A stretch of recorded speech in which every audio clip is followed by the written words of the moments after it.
अस्सलाम वालेकुम, welcome to my channel. कैसे हैं आप लोग। आज की वीडियो में हम लेक्चर नंबर 15 करने जा रहे हैं ऑफ लीनियर अलजेब्रा, जिसका टॉपिक है मैट्रिक्स फैक्टराइजेशंस। अच्छा, पिछले में हमने पार्टीशनिंग पढ़ा था। ठीक है, पार्टीशंस का मतलब होता है कि आप एक मैट्रिक्स के कुछ हिस्से बना देते हैं और वो मैट्रिक्स एक ही रहता है, उसके अंदर डिफरेंट ब्लॉक्स बन जाते हैं। ठीक है, मैट्रिक्स फैक्टराइजेशन से मुराद ये क्या है कि आप इस मैट्रिक्स के फैक्टर्स बनाएंगे। फैक्टर्स जो हैं वो कैसे, आप जैसे for example x square minus 4 है तो इसके फैक्टर्स क्या बनेंगे, एक्स प्लस 2x माइनस 2। ठीक है, तो ये दो फैक्टर्स आपस में क्या हो रहे हैं, मल्टीप्लाई हो रहे हैं, तो आपके पास ओरिजिनल चीज़ आ रही है। इसी तरह से मैट्रिक्स मल्टीप्लिकेशन के अंदर आप जब फैक्टर्स बनाएंगे ना, एक फैक्टर को हम नाम दे देते हैं एल का, दूसरे फैक्टर को नाम दे देते हैं यू का। यहाँ पे जो स्पेसिफिकली हम इस लेक्चर के अंदर पढ़ने जा रहे हैं तो मैं उसकी बात कर रही हूँ। ठीक है, एक फैक्टर को हम एल का नाम देंगे, एक को यू का, और दोनों जो हैं वो इस तरह से इक्वल होंगे ए के। ठीक है, तो यानी ए को हमने देखें डिवाइड कर दिया किसके अंदर, दो फैक्टर्स के अंदर, और ये इसको आप अगर गौर से देखें तो ये दोनों मल्टीप्लाई हो रहे हैं। ठीक है, तो A is equal to the product of these two matrices. तो देखें फैक्टराइजेशन की डेफिनेशन भी इसी तरह से हम करेंगे, factorization of matrix as a product of two और मोर मैट्रिसेस। यहाँ तो दो मैट्रिसेस है ना, क्योंकि इस लेक्चर में दो ही हम पढ़ने जा रहे हैं। वैसे नॉर्मली दो या दो से ज़्यादा मैट्रिसेस के प्रोडक्ट के तौर पे आप इसको इस तरह से फैक्टर्स में डिवाइड कर सकते हैं। नेक्स्ट हमारे पास जो मेन टॉपिक है यहाँ पे है वो एल यू फैक्टराइजेशन या एल यू डीकम्पोजिशन। आप इसको फैक्टराइजेशन बोल लें, डीकम्पोजिशन बोल लें, एक ही बात है। ठीक है, अब एल यू फैक्टराइजेशन में आप ए को दो मैट्रिसेस एल और यू के अंदर डिवाइड करते हैं। अब एल और यू कैसे आता है वो भी हम देख लेते हैं। एल जो होगा ना यहाँ पर, वो आपके पास एक m बाय m ऑर्डर का लोअर ट्रायंगुलर मैट्रिक्स होगा with ones on the diagonal. जब भी आपने इसमें से L फाइंड करना है ना, is equal to L U में से, तो A का ऑर्डर जो है वो m बाय m, यानी ये हमेशा स्क्वायर मैट्रिक्स होगा। ये बात आपने याद रखनी है, M जो है वो L जो है सॉरी वो क्या होगा, हमेशा स्क्वायर मैट्रिक्स होगा, और ये लोअर ट्रायंगुलर मैट्रिक्स होगा। लोअर ट्रायंगुलर पिछले लेक्चर में मैंने आपको बताया था, अपर ट्रायंगुलर और लोअर ट्रायंगुलर। लोअर ट्रायंगुलर में क्या होता है, हमने कहा था कि डायगोनल एलिमेंट्स जो हैं वो नॉन जीरो हों, इसके नीचे भी सारे नॉन जीरो हों, लेकिन मेन डायगोनल के ऊपर जो हैं ये सारे क्या होने चाहिए, जीरो होने चाहिए। अब इस केस में जो डायगोनल एलिमेंट्स हैं ना वो नॉन जीरो तो हैं, लेकिन वो वन है, वन के अलावा कोई और नहीं हो सकते। ठीक है, तो डायगोनल एलिमेंट्स को आपने यहाँ पे रख लेना है वन, ऊपर सारे इसके जीरो हो जाएंगे और नीचे वाले जो है वो नॉन जीरो होंगे। तो ये तो आ गया एल। दूसरा मैट्रिक्स है यू। यू कैसे आएगा, यू को आपने क्या करना है, जस्ट ए को ना कन्वर्ट कर लेना है आपने एचलॉन फॉर्म के अंदर, तो आपके पास यू आ जाएगा। ठीक है, तो बहुत सिंपल सा यहाँ पे आगे ये सोल्यूशन होने वाला है। ये लॉन्ग में आ सकता है आपका क्वेश्चन, और वैसे स्टूडेंट्स को थोड़ा मुश्किल लगता है, लेकिन हम बहुत आसान तरीके से इसको सिंप्लीफाई करेंगे। जैसे हमने पीछे कुछ स्टेप्स पढ़े हुए ना, रो ऑपरेशंस एचलॉन फॉर्म में कैसे कन्वर्ट करते हैं, वही सेम हम कॉन्सेप्ट यूज़ करेंगे, और एचलॉन में तो आप इजीली कन्वर्ट कर लेंगे। ठीक है, अब ये चीज़ यहाँ पे नहीं होगी, एल कैसे फाइंड करना है। एचलॉन फॉर्म में हम जो ऑपरेशंस यूज़ करेंगे उसी में से हमने कुछ रिजल्ट्स को यूज़ करते हुए एल फाइंड करना होता है। ये भी हम एग्जांपल करेंगे तो ये क्लियर होगा आपको। ठीक है, नेक्स्ट कुछ मजीद थ्योरी है यहाँ पे डिस्कस कर लेते हैं एमसीक्यूज़ के लिए। If A is the square matrix of order m, then the order of both L and U will also be m। यानी अगर A जो है ना वो स्क्वायर मैट्रिक्स है और इसका ऑर्डर m क्रॉस m है, तो जो L और U आप बनाएंगे ना इसको फैक्टराइज करके, उन दोनों का ऑर्डर भी सेम होगा। सिर्फ कब, जब ये स्क्वायर मैट्रिक्स है। अगर रेक्टेंगुलर है फिर इनके ऑर्डर्स डिफरेंट हो सकते हैं। ठीक हो गया। In general not every square matrix A has a LU decomposition, nor is an LU decomposition unique if it exist. यानी अगर किसी मैट्रिक्स की एलयू कंपोजिशन एग्जिस्ट करती है तो ज़रूरी नहीं है कि वो यूनिक हो। यूनिक का मतलब एक ही एलयू डीकम्पोजिशन नहीं हो सकती, एक से ज़्यादा भी एग्जिस्ट कर सकती हैं कुछ केसेस में। ठीक है, और क्योंकि हम एचलॉन में कन्वर्ट करते हैं ना, तो एचलॉन में कन्वर्ट करने का तरीका आपको याद होगा, हर किसी का डिफरेंट होता है। कुछ जो है वो नॉन जीरो एंट्रीज जो पीवट एलिमेंट्स होते हैं उनको वन बना लेते हैं, कुछ उसको वन के अलावा जो है वो रहने देते हैं। तो हर किसी का अपना मेथड होता है, इसलिए यहाँ पे भी आपके डिफरेंट आंसर्स आ सकते हैं। ठीक हो गया, और हर स्क्वायर मैट्रिक्स का एलयू डीकम्पोजिशन होना ज़रूरी नहीं है। कुछ ऐसे मैट्रिसेस भी हो सकते हैं कि जिनको फैक्टराइज ना किया जा सकता हो। ठीक है, तो ये सब पे अप्लाई नहीं होता एलयू फैक्टराइजेशन का रूल।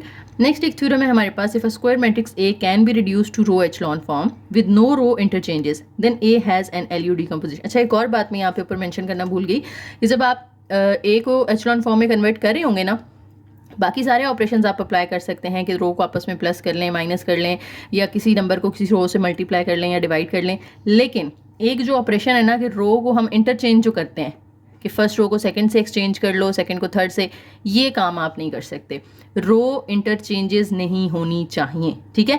इसलिए हमने ऊपर कहा कि have every square matrix A has N L U decomposition, ऐसा पॉसिबल नहीं है, क्योंकि कुछ ऐसी अब हमारे पास सिचुएशंस आ जाती हैं कि जहाँ पे आपको रोज़ को एक्सचेंज करना पड़ता है, उसके अलावा बगैर आप जो है वो एचलॉन फॉर्म फाइंड नहीं कर सकते। तो उस केस में फिर हम कहते हैं कि इसकी एल यू फैक्टराइजेशन नहीं हो सकती, क्योंकि इसमें रो को एक्सचेंज करना या रो को इंटरचेंज करना अलाउ नहीं है। बस ये एक पॉइंट आपने याद रखना है कि रोज़ आप इंटरचेंज नहीं कर सकते, बाकी आप जो मर्जी ऑपरेशन अप्लाई कर सकते हैं ए को एचलॉन में कन्वर्ट करते हुए। नेक्स्ट एलयू फैक्टराइजेशन का एक एल्गोरिदम आ जाता है हमारे पास कि लेट करें ए आपके पास एक मैट्रिक्स है जिसको आपने एचलॉन फॉर्म में कन्वर्ट करके आपने यू बना दिया है और उसमें कोई रो इंटरचेंजेस आपने नहीं की, और उसी के साथ एक लोअर ट्रायंगुलर एलिमेंट्री मैट्रिक्स भी आपके पास है। अब आप उस लोअर ट्रायंगुलर एलिमेंट्री मैट्रिक्स को ए के साथ मल्टीप्लाई कर दें तो आपके पास यू आ जाता है। अब ये लोअर ट्रायंगुलर एंट्री जो एलिमेंट्री मैट्रिसेस हैं ये सारे E1, E2, E3 up to EP ये सारे दिए हुए हैं, ठीक है। इनको आपने ए से मल्टीप्लाई किया, आपके पास यू आ गया। अब अगर आप यहाँ से ए फाइंड करना चाहते हैं तो ये सारे जो ई इधर मल्टीप्लाई हो रहे हैं, जब ये उस साइड पे जाएंगे तो इन सब का इन्वर्स आ जाएगा,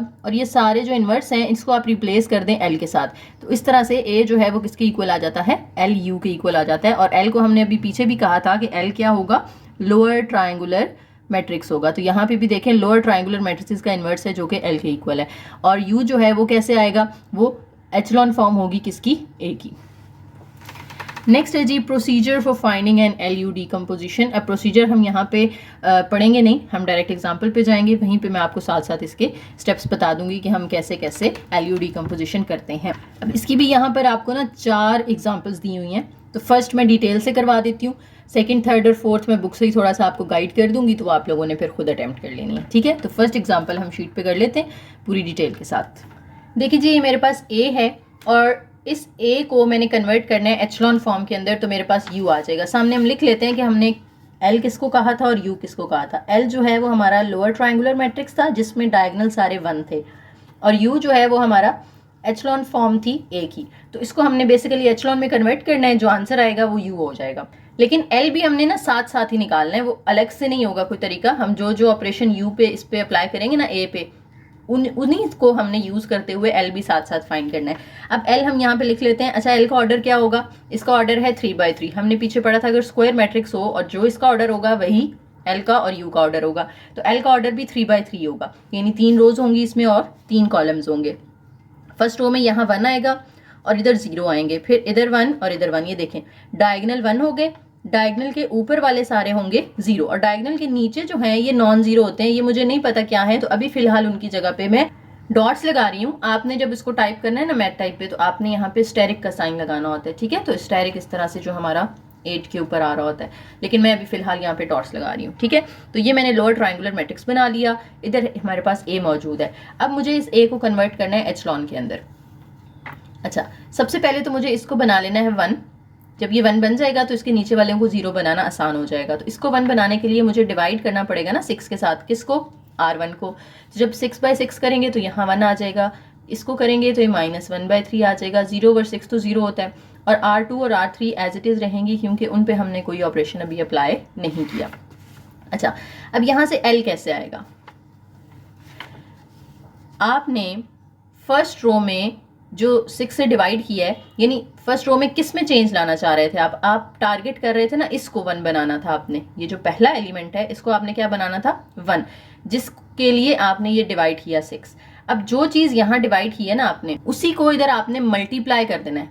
R1 के साथ डिवाइड किया है तो R1 के साथ ही मल्टीप्लाई करना है, लेकिन पूरी R1 के साथ नहीं करना, सिर्फ इधर से पहले नंबर के साथ हमने ये चीज की है ना। हम पहले नंबर में 1 लाना चाह रहे थे, इस वजह से हमने डिवाइड किया। और इधर तो हम सबको ही डिवाइड करते हैं, लेकिन L के अंदर हम सिर्फ उस स्पेसिफिक नंबर को चेंज करेंगे जो इधर हम टारगेट कर रहे थे। इधर मैं टारगेट कर रही थी फर्स्ट पोजीशन को, यहाँ पे भी जो फर्स्ट R1 में फर्स्ट पोजीशन पे एलिमेंट है ना, सिर्फ वो इस 6 से मल्टीप्लाई होगा, तो वो 6 1 जार 6 हो जाएगा। बाकी जो है वो एज इट इज रहेंगे, बाकी कहीं पे कोई चेंज नहीं आएगा, ठीक हो गया। अच्छा, अब इधर से नेक्स्ट स्टेप क्या होना चाहिए, इसके नीचे दोनों को क्या बनाना है, आपने 0 बनाना है। तो मुझे R2 के अंदर चेंज लाना है, R3 के अंदर चेंज लाना है, और दोनों के साथ माइनस नहीं है तो यहाँ माइनस आ जाएगा। R2 में जिसको 0 बनाना है वो 9 है और मल्टीप्लाई कर देना है इसको R1 के साथ, क्योंकि 1 जो है वो R1 में पड़ा हुआ है। इसी तरह से यहाँ 0 बनाना है मुझे 3 को, तो इधर 3 लिखेंगे हम और साथ में R1 से मल्टीप्लाई कर देंगे। अब R2 और R3 में चेंज आना है, R1 तो हमारी सेम रहेगी। ये ऑपरेशंस में अप्लाई कर लेती हूँ रफ में, और फिर यहाँ पे हम वैल्यूज पुट कर लेते हैं अपनी। अब इनके करस्पॉन्डिंग L में क्या चेंजिंग्स आएंगी, देखें L में अभी R1 में कोई चेंज नहीं आएगा, क्योंकि हम इधर जो चेंज लाए हैं वो R2 और R3 के अंदर लाए हैं। यहाँ भी R2 और R3 में चेंज आएगा, R1 में कोई चेंज नहीं आएगा। अब R2 में हमने क्या किया, बेसिकली क्या हो रहा होता है जब आप ये काम कर रहे होते हो, असल में पहले यहाँ पे 9 डिवाइड होता है, तो ये कट होके फिर जो 1 रह जाता है उस 1 में से ये 1 माइनस होता है, तो इधर 0 आता है। ठीक है, तो बेसिकली ये चीज़ हो रही होती है बैक एंड पे, लेकिन हम लोग इकट्ठा ही लिख लेते हैं क्योंकि हमारी ऑलरेडी यही प्रैक्टिस है। अगर हम अलग अलग करेंगे तो वो तो बहुत ज़्यादा स्टेप्स हो जाते हैं ना, यानी इसके भी 2 स्टेप होंगे, इसके भी 2 स्टेप होंगे, तो हर ऑपरेशन के हमें 2-2 स्टेप्स करने पड़ेंगे कि पहले डिवाइड करो फिर माइनस करो। लेकिन हम यहाँ पे जो हमारी ऑलरेडी प्रैक्टिस है कि हम इकट्ठा ही ऑपरेशन अप्लाई करते हैं, हम वही चीज़ रखेंगे। ट्रिक बस मैं बता देती हूँ कि आपको कैसे पता चलेगा आपने क्या करना है। जो नंबर इधर R1 के साथ आपने मल्टीप्लाई किया हुआ है ना, उसी को R2 के साथ इधर मल्टीप्लाई कर देना आपने, लेकिन सिर्फ उसी पोजीशन को, जिस पोजीशन को आपने इधर टारगेट किया था। मेरा टारगेट था यहाँ पे इन दोनों को 0 बनाना, तो यहाँ भी इन दोनों नंबर्स में चेंज आएगा, बाकी किसी में कोई चेंज नहीं आएगा। बात समझ आ रही है? मैं इस 1 के नीचे दोनों 0 बनाना चाह रही थी ना, जिसकी वजह से मैंने ये ऑपरेशंस अप्लाई किए हैं। तो इधर भी फर्स्ट कॉलम में जो फर्स्ट नंबर है उसके नीचे वाले दोनों में ही सिर्फ चेंज आएगा, पूरी रो में चेंज नहीं आएगा। हालांकि इधर तो हम पूरी रो में चेंज लेकर आते हैं, लेकिन यहाँ ऐसा नहीं होता। ठीक है, अब देखो यहाँ हमने किससे मल्टीप्लाई किया था, 9 से, तो इधर भी आपने 9 से मल्टीप्लाई करना है इस पोजीशन पे। अब इस पोजीशन पे कुछ नहीं है तो हम डायरेक्ट 9 ही लिख देंगे। इसी तरह से नीचे आपने इधर किससे मल्टीप्लाई किया था, 3 से, तो इधर भी क्या आ जाएगा, 3 आ जाएगा। अब नेक्स्ट स्टेप पे चलते हैं जी। a इज इक्वल टू, अब इस 1 के नीचे तो दोनों 0 बन चुके हैं। अब नेक्स्ट पिवट एलिमेंट मेरे पास है 2, मुझे इस 2 को पहले 1 बनाना है, फिर इसके नीचे मुझे 0 बनाना है। इसको 1 बनाने के लिए मुझे 2 से डिवाइड करना पड़ेगा, किसको, R2 को। तो R1 में कोई चेंज आएगा, नहीं आएगा। R3 में भी कोई चेंज नहीं आएगा, लेकिन R2 में चेंज आएगा। 2 से डिवाइड कर देना है पूरी रो को, तो 0/2 0, 2/2 करेंगे 1 आ जाएगा, और इधर आ जाएगा 1/2। अब L इज इक्वल टू, अब गेस करें यहाँ पे किस पोजीशन में चेंज आएगा। हमने किसको 1 बनाने के लिए 2 से डिवाइड किया था, इसको ना, ये सेकंड रो में जो दूसरे नंबर पे नंबर है उसको मैंने 1 बनाना था, जिसके लिए मैंने ये ऑपरेशन अप्लाई किया। तो इधर भी सेकंड रो में जो दूसरा नंबर है उसी में सिर्फ चेंज आएगा, बाकी किसी में कोई चेंज नहीं आएगा, बाकी सारे के सारे नंबर वैसे ही रहेंगे। यहाँ 0 था, यहाँ पे बस चेंज आएगा। तो इस 1 को इधर हमने 2 से डिवाइड किया था, और 2 को इधर आपने 1 को 2 से मल्टीप्लाई कर देना है, 2 1 2 हो जाएगा। नीचे जो डॉट है वो अभी मुझे नहीं पता कि क्या होगा, तो उसको हम डॉट ही रहने देते हैं, और बाकी सब कुछ भी वैसे रहेगा। ठीक है, अब एक चीज़ नोटिस करें, जब हम सिंगल रो पे ऑपरेशन कर रहे हैं कि हम सिर्फ एक रो को डिवाइड कर रहे हैं 6 के साथ, उधर उसका उलट होता है, मल्टीप्लाई। इसी तरह से यहाँ पे भी सिंगल रो है, डिवाइड किया 2 के साथ, तो इधर मल्टीप्लाई हो रहा है। लेकिन जब आप इस तरह से एक रो और दूसरी रो को आपस में सॉल्व कर रहे होते हैं, तो फिर जो इधर आपने मल्टीप्लाई किया है वही सेम नंबर इधर भी मल्टीप्लाई होता है, उधर डिवाइड नहीं होता। ये चीज़ें आप लोगों ने याद रखनी है छोटी छोटी, ठीक है, ये मिक्सअप नहीं करनी। अभी तो हम पहली एग्जाम्पल कर रहे हैं ना, जब आप दूसरी तीसरी चौथी प्रैक्टिस करेंगे तो आप लोगों की ये चीज़ें मजीद क्लियर हो जाएंगी। अभी इसके बाद वाली सेकंड, थर्ड और फोर्थ तो मैं नहीं करवाऊंगी, वो आप खुद करेंगे, लेकिन आगे अभी एल्यूट डिकम्पोजिशन की मजीद कुछ एग्जाम्पल्स आनी है, उनमें फिर मैं एक दफ़ा डिटेल से ये अभी टॉपिक आपको करवा दूंगी इसी लेक्चर के अंदर। तो ये आपकी जो है चीज़ें रिवीजन जब होगी ना, तो फिर ये आपको मजीद अच्छे से याद रहेंगी, क्लियर हो जाएंगी। ओके, इसको तो हमने 1 बना लिया। अब इस 1 के नीचे मुझे क्या चाहिए, 0। अगर रिड्यूस्ड एचलॉन होता तो हमने इसके ऊपर नीचे दोनों 0 करने होते, लेकिन ये है एचलॉन, तो एचलॉन के अंदर हमने सिर्फ इसके नीचे वाला 0 करना होता है। तो a is equal to, R1 में तो कोई चेंज नहीं आएगा, R2 में भी कोई चेंज नहीं आएगा, लेकिन R3 में मुझे इसको 0 बनाना है। ठीक है, अब देख रहे हैं हम चेनिंग किसके अंदर लाना चाह रहे हैं, सामने मैं ज़रा L भी लिख लेती हूँ। देखें, हम चेनिंग लाना चाह रहे हैं इस 8 में, इसको 0 बनाना है ना, तो इधर भी इस पोजीशन पे चेंज आएगा सिर्फ, बाकी सारे सेम रहेंगे। ठीक है, तो ये जो डॉट वाला एक रह गया है वो मुझे यहाँ पे मिल जाएगा, तो L मेरा पूरा हो जाएगा यहाँ पर। ठीक है, तो इसको 0 बनाने के लिए मुझे क्या करना पड़ेगा, चेंज लाना है R3 के अंदर, माइनस जिसको 0 करना है वो 8 है, और ये R1 के अंदर R2 के अंदर ये 1 पड़ा हुआ है जिसके नीचे 0 बनाना है, तो R2 से इसको मल्टीप्लाई कर दें। अब देखें R3 माइनस 8R2 करके जो आंसर्स आएंगे वो हमने यहाँ पे लिख लेने हैं। तो इधर भी 0 आ जाएगा, इधर भी 0 आ जाएगा और इधर आ जाएगा 1। जब आप इसको सॉल्व करोगे ना तो इधर 1 आ जाएगा। अब इस पोजीशन पे चेंज लाना है हमने, तो बाकी सारे हम वैसे ही लिख लेते हैं 6 9 3 0 2 0 0 1। यहाँ पे क्या आएगा, जो इधर आपने R2 के साथ मल्टीप्लाई किया नंबर, वही नंबर इधर आ जाएगा डॉट की जगह पे। ठीक है, अब ये आपकी एचलॉन फॉर्म बन चुकी है। 1 था, उसके नीचे दोनों 0, सेकंड में भी ये 1 है, उसके नीचे 0, थर्ड में भी ये 1 है। अब इसके नीचे तो कुछ है नहीं जिसको 0 बनाए, तो ये हमारा आ गया जी U। जो एचलॉन फॉर्म बन चुकी है इट इज U। तो U की वैल्यू मिल गई आपको और L की आपको इधर मिल गई है। ठीक है, तो आपकी LU फैक्टराइजेशन हो गई है। आपने यही करना था ना, L और U की वैल्यूज फाइंड करनी थी। तो अब इसको एंड पे बस एक उसको फैक्टर्स वाले ना फॉर्मेट में हमने अपना आंसर दे देना है इस तरह से, A is equal to LU करके A लिखेंगे हम इधर। हमारा A क्या था, 6 9 3 -2 -1 7 0 1 5 इज इक्वल टू L की जगह पे जो L का आंसर आया वो लिखते हैं आप 6 9 3 0 2 8 0 0 1 और U की जगह पे जो ये आया है वो लिखते हैं 1 -1/3 0 0 1 1/2 एंड 0 0 1। ठीक है हो गया। अब ये देखें आपका अगर इन दोनों को मल्टीप्लाई करें तो आंसर यही आना चाहिए। आप अपना आंसर चेक कर सकते हैं कि क्या इन दोनों को मल्टीप्लाई करके यही आंसर आ रहा है। अगर यही सेम आंसर आ जाता है इट मीन्स आपने बिल्कुल ठीक LU फैक्टराइजेशन किया है। तो पेपर में अगर आपके पास टाइम बचे तो आप इस तरह से चेकिंग भी कर सकते हो रफ में, अपनी रफ शीट के ऊपर। नेक्स्ट एग्जाम्पल है एग्जाम्पल नंबर 2। ये मैं आपको थोड़ा सा बस हिंट दे देती हूँ कि कैसे करना है, बाकी आपने इसको खुद सॉल्व करना है। ठीक है, आपकी बुक में ना उन्होंने एक डिफरेंट मेथड यूज़ किया हुआ है एग्जाम्पल 2 3 4 के अंदर, लेकिन हमने जो पहले से पढ़ा हुआ है, जो मैंने अभी आपको फर्स्ट एग्जांपल में करवाया है, एचलॉन में कन्वर्ट करने के लिए आपने सेम मेथड यूज़ करना है। ठीक है, आप वीडियो जो है ना वो एग्जांपल 1 की दोबारा से चला के उन स्टेप्स को फॉलो करें, साथ साथ समझें और फिर एग्जांपल 2 सॉल्व करें। फिर आपको जो है वो उसी मेथड को फॉलो करके ईजिली समझ आ जाएगा। अच्छा, यहाँ पे LU फैक्टराइजेशन आपने सॉल्व करनी है, फाइंड करनी है और A आपको दिया हुआ है। इसका ऑर्डर देखें क्या है, 1 2 3 4 5 रोज हैं, 1 2 3 4 कॉलम्स हैं, 5/4। अब एचलॉन में तो आप इसको कन्वर्ट कर लेंगे, आप इसको 1 बनाएंगे पहले। 1 कैसे बनेगा, पूरी रो 2 से डिवाइड होगी, फिर इसके नीचे वाले 0 होंगे। मैं फर्स्ट स्टेप के ना ऑपरेशंस लिख देती हूँ यहाँ पर।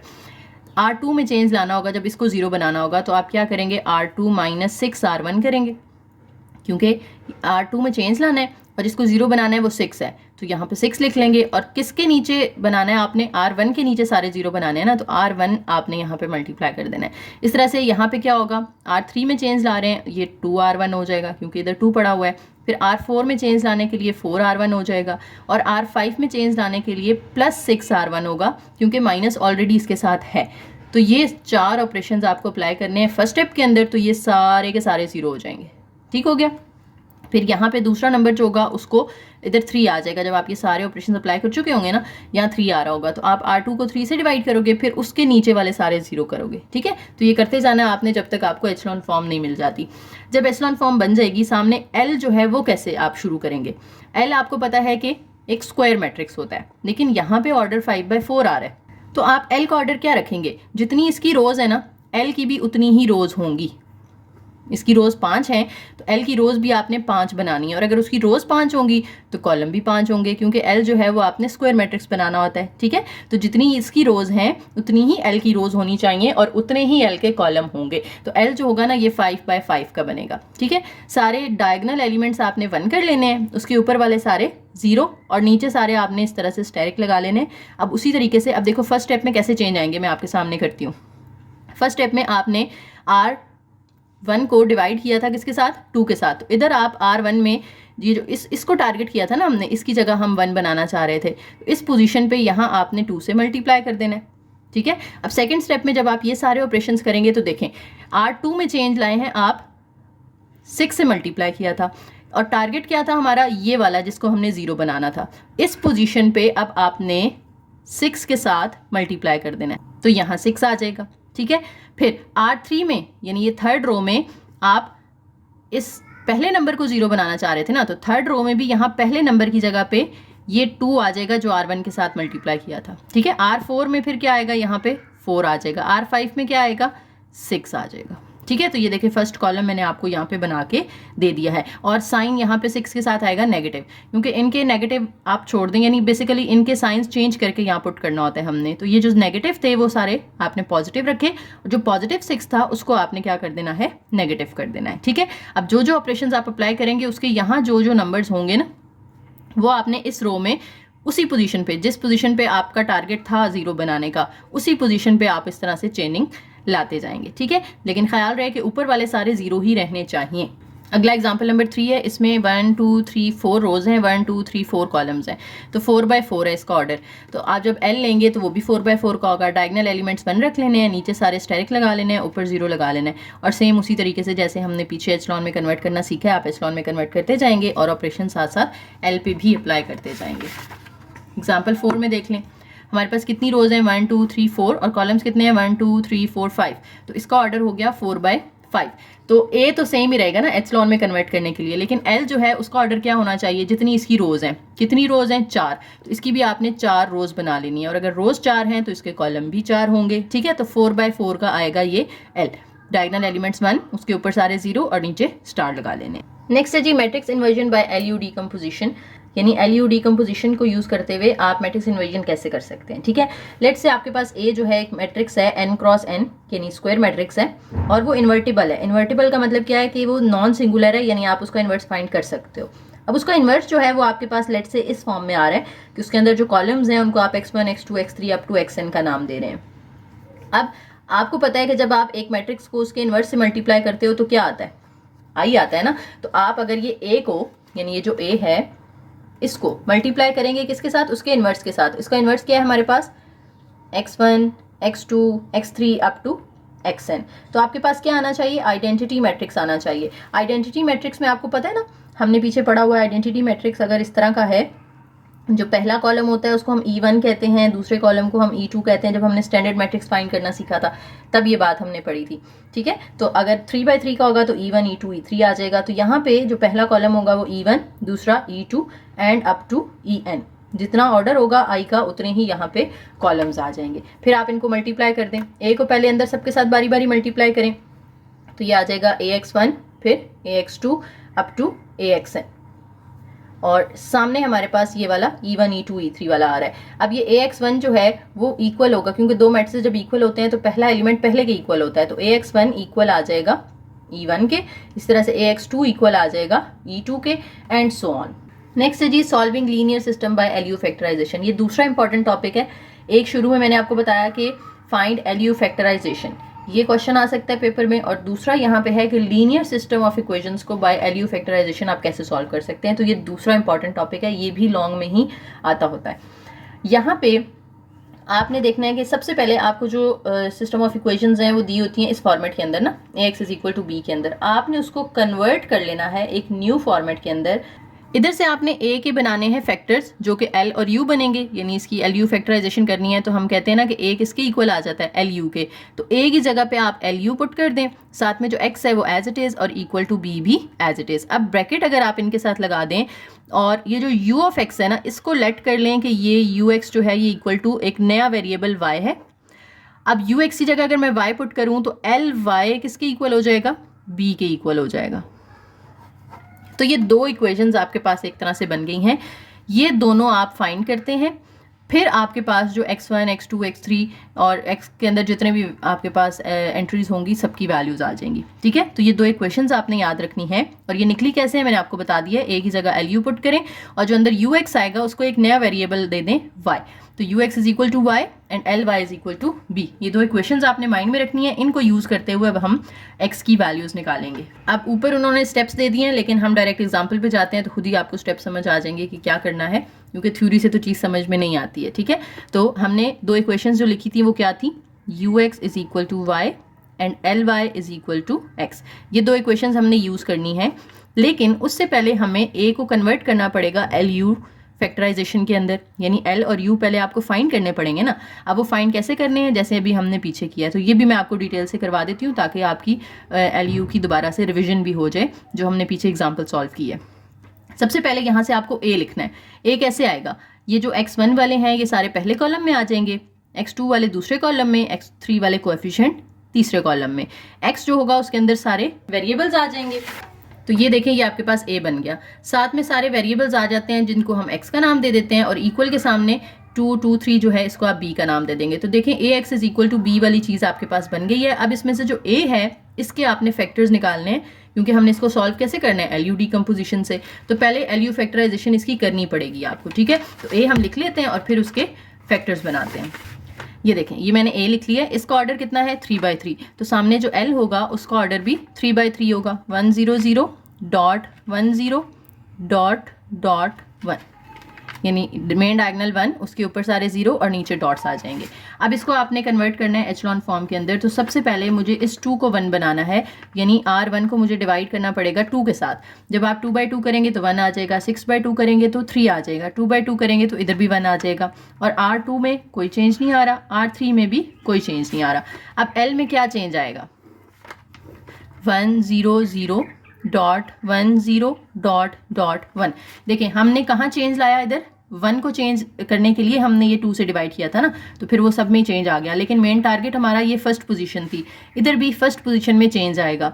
किससे डिवाइड किया आपने, 2 से, इधर मल्टीप्लाई कर देना आपने 2 के साथ, ठीक है। तो 2 से मल्टीप्लाई किया तो पहला एलिमेंट हमारा 2 हो गया। अब ये रह गए हैं नीचे वाले कुछ एलिमेंट जो हमने फाइंड करने हैं यहाँ पर। देखें सबसे पहले हमने इनके नीचे दोनों को 0 बनाना है, इसको और इसको, यानी R1 में तो कोई चेंज नहीं आने वाला, R2 में चेंज आएगा और R3 में चेंज आएगा। किसको 0 बनाना है, ये -3 और 4 को। तो सामने भी इन 2 पोजीशंस पे सिर्फ चेंज आएगा, ठीक है। यानी इस 1 के नीचे वाले दोनों 0 बनाने हैं ना, तो इधर हमने अभी चेंज किया था 2, उसके नीचे वाले सिर्फ दोनों चेंज होंगे, बाकी किसी में चेंज नहीं आएगा, ठीक है।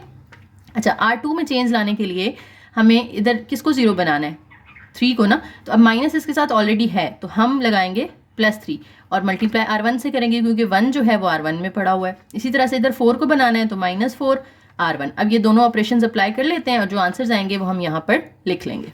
देखें ये दोनों अप्लाई करके मैंने जो आंसर्स आ रहे थे वो लिख लिए। अब इन 2 पोजीशंस पे चेंज लाना है, तो बाकी जो 2 0 0 1 0 डॉट 1 है वो एज इट इज़ रहेंगे। अब इन दोनों को चेंज करना है हमने, तो इस जगह पे क्या आएगा, R2 में पड़ा हुआ है ना ये, तो R2 में चेंज लाने के लिए हमने क्या किया था, यहाँ पे 3 से मल्टीप्लाई किया था, इधर भी 3 आ जाएगा। R3 में चेंज लाने के लिए हमने किससे मल्टीप्लाई किया था, 4 से, तो इधर भी 4 आ जाएगा। और साइन चेंज करके हमने पुट करना होता है ना, यहाँ पे अगर यहाँ पे +3 है तो अब इधर -3 आएगा, और अगर यहाँ -4 है तो इधर +4 आ जाएगा। अब नेक्स्ट स्टेप पे चलते हैं, इसको हमने बनाना होता है 1, जो कि ऑलरेडी 1 है, तो एक स्टेप हमारा यहाँ पे कम हो गया। अब इस 1 के नीचे सिर्फ 0 चाहिए मुझे, तो R1 में कोई चेंज नहीं आ रहा, R2 में भी कोई चेंज नहीं आ रहा, R3 में चेंज लाना है मुझे, और इसको 0 बनाने के लिए मुझे क्या करना पड़ेगा, R3 में क्योंकि चेंज आ रहा है और ये 3 है ना, तो 3 से यहाँ मल्टीप्लाई करेंगे, और क्योंकि ऑलरेडी इसके साथ माइनस है तो हम यहाँ पे प्लस लगाएंगे, ठीक है, +R3। और किस 1 के नीचे 0 बनाना है, ये 1 R2 में पड़ा हुआ है, तो R2 से इसको मल्टीप्लाई करेंगे, ठीक है। और मुझे चेंज इसमें लाना था ना, यानी इसको मैं 0 बनाना चाह रही हूँ, जिसकी वजह से पूरी रो चेंज हो जाएगी। तो सामने भी इस पोजीशन पे, यानी सेकंड रो का दरमियान वाला जो नंबर है, सेकंड रो का दरमियान वाला नंबर, इस पे चेंज आएगा। अच्छा ये ऑपरेशन अप्लाई कर लेते हैं और देखते हैं यहाँ पे क्या आंसर्स आते हैं।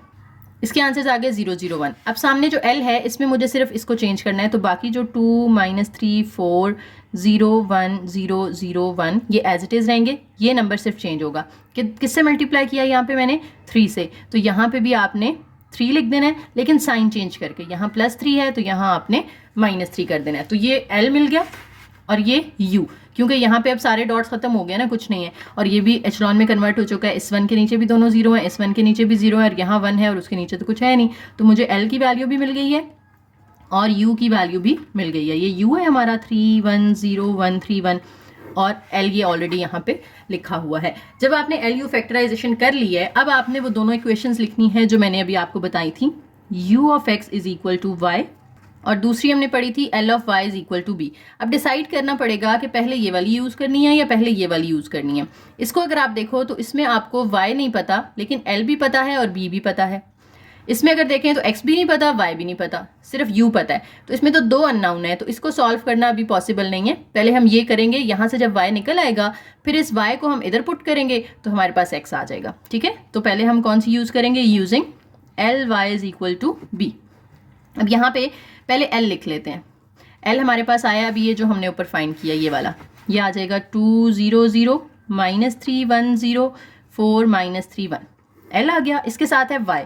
अब वाई में सारे वेरिएबल्स आ जाते हैं ना, तो एक्स में कितने वेरिएबल्स है अगर आप देखें x1 x2 x3, तो वाई में भी सेम होंगे यहाँ पे y1 y2 y3, सिर्फ 3 आएंगे, ठीक है।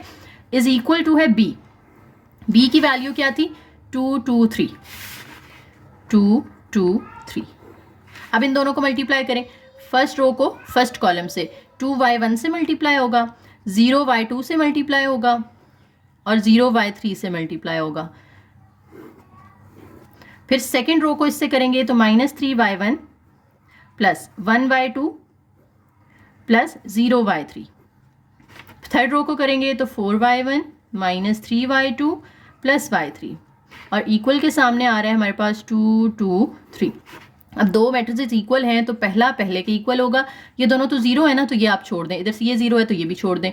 2y1 इक्वल आ जाएगा 2 के, -3y1 प्लस y2 इक्वल आ जाएगा दूसरे एलिमेंट 2 के, और जो तीसरी रो है 4y1 -3y2 प्लस y3, ये किसकी इक्वल आ जाएगा 3 के।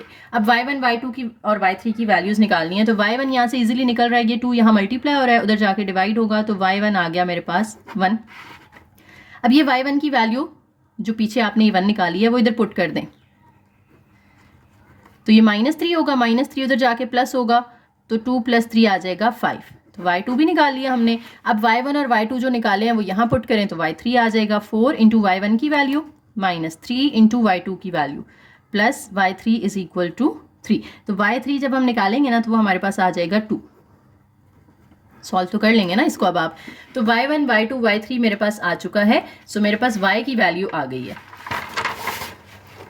y is equal to y1 की वैल्यू 1 आई है, फिर 5 आया है, फिर 2 आया है,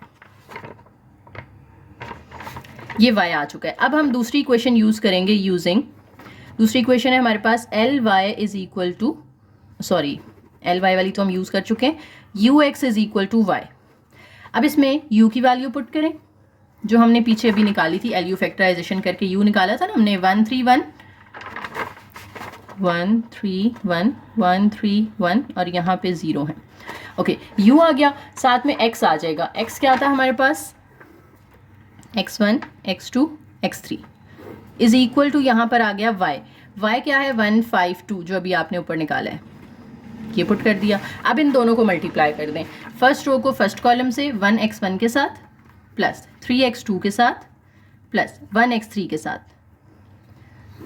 इसी तरीके से सेकेंड रो को फर्स्ट कॉलम से करें 0x1 plus 1x2 plus 3x3, फिर थर्ड रो को करें 0x1 plus 0x2 plus x3 और 1 5 2।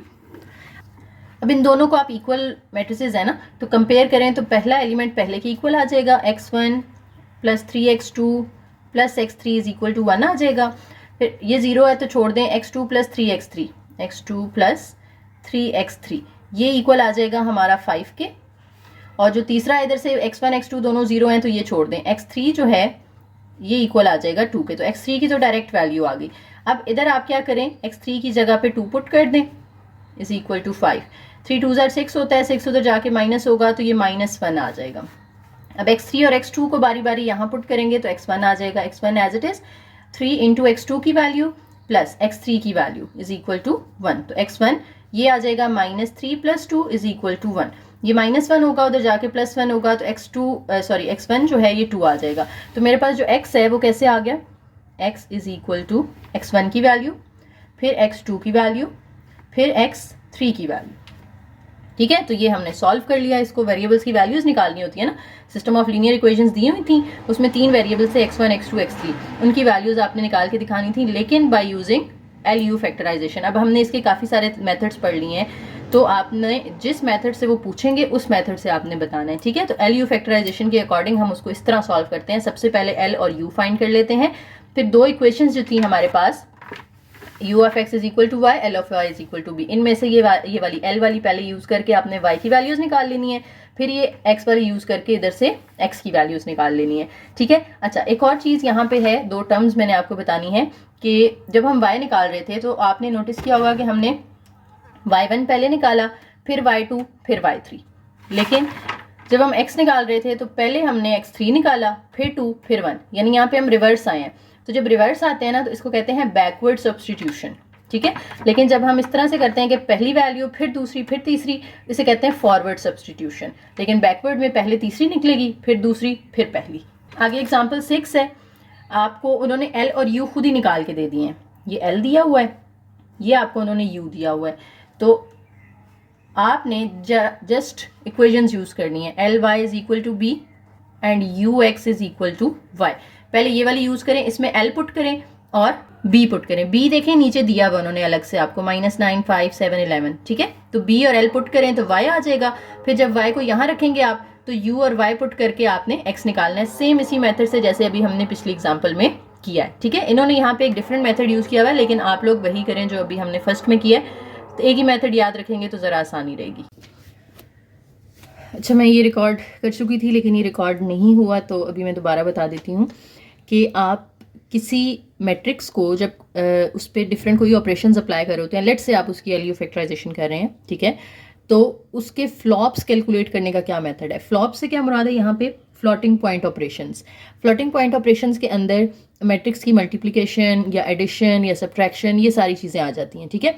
तो कितने ऑपरेशंस अप्लाई करने के बाद आप उसको फैक्टराइज कर सकते हो, वो आप इससे निकाल सकते हैं फॉर्मूला से, 2n³/3, ठीक है।